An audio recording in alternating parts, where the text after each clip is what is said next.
চাকরি গেলেও পড়ুয়াদের ভবিষ্যতের কথা চিন্তা করে এখনো ক্লাস করাচ্ছেন দেবীনগর কৈলাসচন্দ্র রাধারানী বিদ্যাপীঠের দুই শিক্ষিকা। শনিবার যথা সময় মতো স্কুলে হাজির চাকরিহারা দুই শিক্ষিকা কৃষ্ণ মৃত্তিকা নাথ, প্রিয়াঙ্কা গুহ। স্কুলে এসে পরীক্ষা পরিচালনা করেন তারা। তাদের দাবি, দীর্ঘদিনের অভ্যেস। আদালতের নির্দেশিকার কথা শুনেছেন, কিন্তু লিখিতভাবে এখনো পর্যন্ত কোনো নোটিশ পাননি তারা, তাই স্কুলে চলে এসেছেন।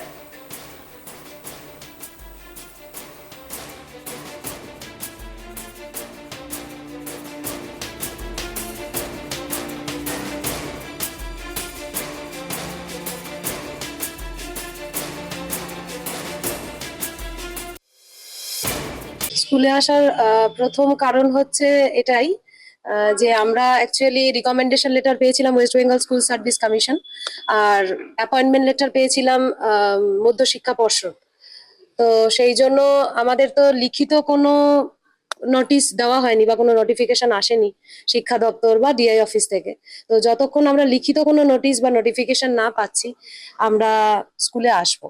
আমার মনে হয় এটাই ঠিক, কারণ আমরা যেহেতু মুখের কথায় চাকরি পাইনি কারোর, তেমনি ভাবে আমরা এভাবে কোনো লিখিত কিছু না পেয়ে চাকরি ছেড়ে যাওয়াটা মনে হয় না যুক্তিসঙ্গত।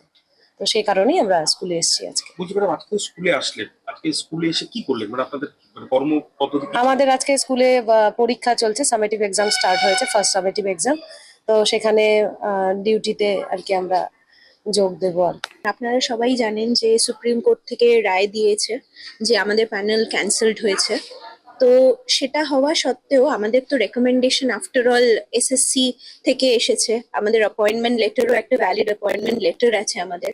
তো তাহলে মানে আমাদের যদি টার্মিনেট করতে হয়, একটা অফিসিয়াল টার্মিনেশন লেটার দরকার তার জন্য। তো আমরা তো কোনো অফিসিয়াল টার্মিনেশন লেটার পাইনি, আমাদের স্কুলেও কিছু জানানো হয়নি। বারবার আমরা ফোন করে জিজ্ঞেস করেছি আপনারা কি কি কিছু ইন্ডিকেশনস কিছু পেয়েছেন।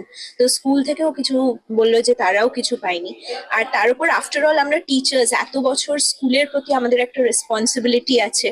আমরা জানি যে আজকে থেকে স্কুলে আমাদের ফার্স্ট সামেটিভ এক্সামিনেশন স্টার্ট হয়েছে। তো অ্যাজ এ টিচার আমার দায়িত্ব হিসেবে আমি এসেছি, আমি স্কুলে ইনভিজিলেশন ডিউটিতে আছি।